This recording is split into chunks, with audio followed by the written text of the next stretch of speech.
Last year, a startup raised $2 billion.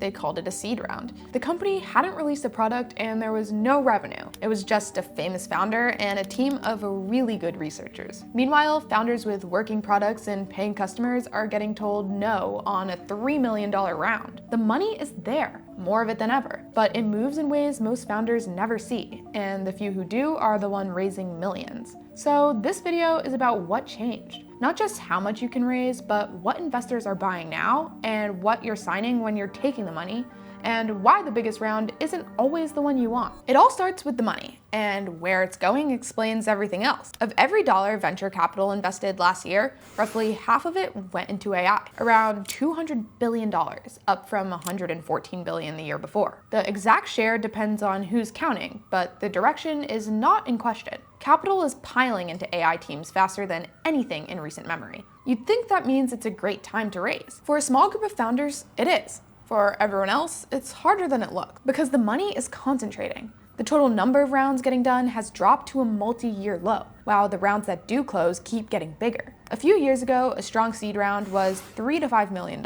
For the strongest AI companies now, the same kind of round often runs 8 to 12. Some seeds in 2026 look like Series A rounds founders used to chase. Picture two doors. Behind one, a tiny number of AI companies are raising enormous rounds at premium prices, the hottest of them closing in a matter of days. Behind the other, everyone else is fundraising in the same tight market we've had since 2022, just with more competition. Most founders assume they're walking through the first door, but most are walking through the second. So what changed about the checks themselves? They got bigger, but the bar to earn one went up too. A few years ago, you could raise a seed with just a good idea and a strong team. Now investors generally want to see traction before they write the larger checks. Actual customers, revenue, and proof the thing works, not just proof you can build it. The exception is the small set of hyped up companies in San Francisco, usually with elite lab pedigrees who still raise huge rounds on almost nothing. But this is not the path for a normal founder. For everyone else, the environment in 2026 is supportive of bigger checks,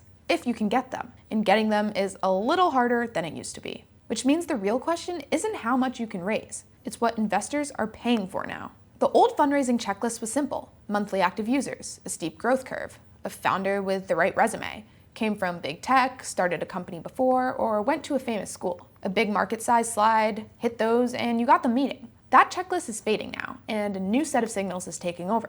The first is how fast you turn users into money. Sign-up numbers don't impress investors the way they used to. Anyone can get those now. What they want is to see how quickly people start paying and how fast that revenue increases. Speed to revenue is the new growth curve. The second is how much you do with how little. A 5-person team bringing in revenue used to look fragile to an investor. Now it looks like leverage. A small team that's already making money is proof you can build something valuable without burning a fortune to do it. Lean stopped being a weakness in the room, and it became part of the pitch. The third is the question every AI founder now has to answer, and it's the one that kills most pitches. What happens when OpenAI or Anthropic ships your product as a feature? Investors have watched how fast a single model update can erase what looked like a startup's edge. So they want to know what you could have that a bigger model can't copy next quarter. The founders who raise have an answer. They own a specific workflow, they have data no one else has, or they're so woven into how a customer works that replacing them would be a headache. The ones who don't have that answer hear no. And the pitch itself changed. A deck alone used to be good enough at seed. Now most investors expect to see something working, because building got so cheap that showing up without a product is a red flag. And real quick, wanted to mention that if you're at the early stage, 𝐸 now does free Delaware Incorporation right inside their application.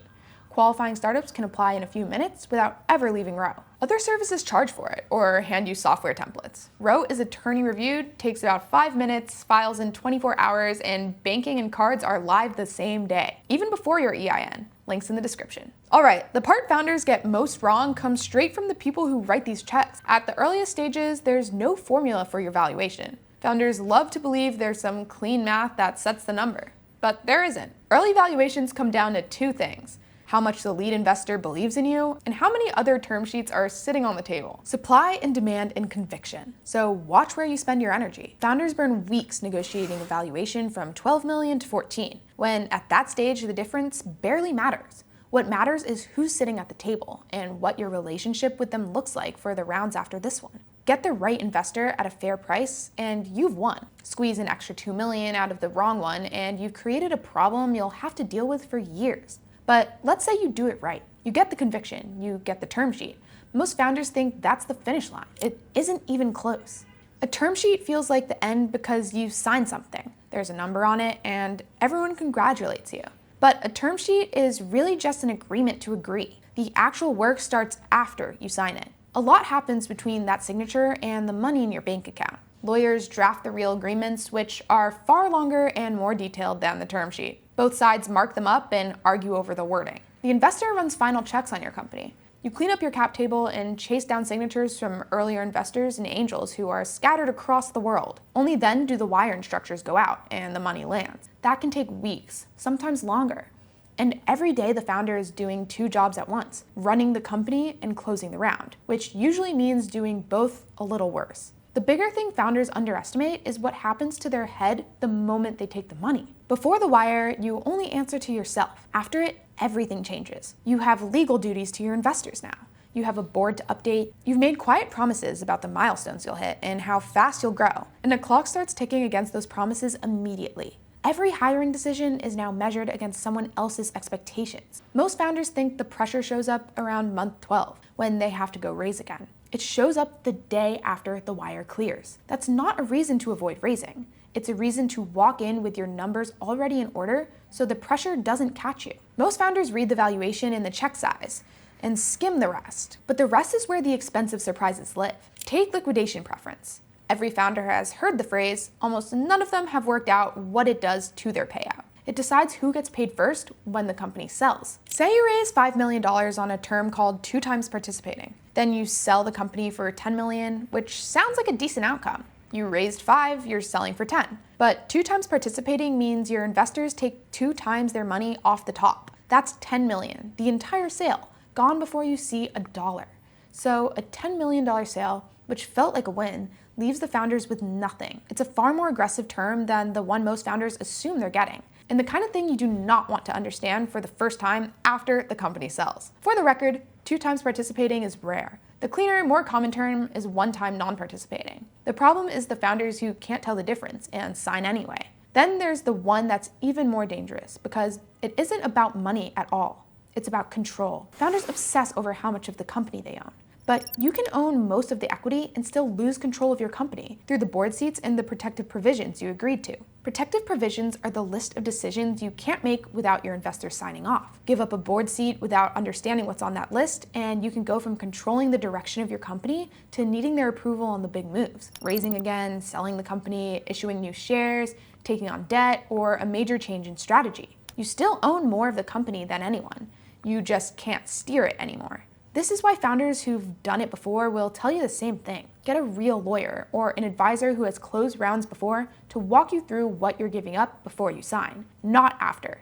And the terms aren't even the most expensive mistake. The most expensive one is raising a round you should have never raised at all. There's a story that plays out over and over. A founder raises a big round, call it $4 million, on a great narrative and a big name lead investor. It's a beautiful deck with lots of hype and barely any product. 18 months later, they've pivoted a couple times, burned through most of the cash, and have almost nothing to show for the round they were so proud of. The money didn't save them. In a way, it's what hurt them. A big round gives you false confidence.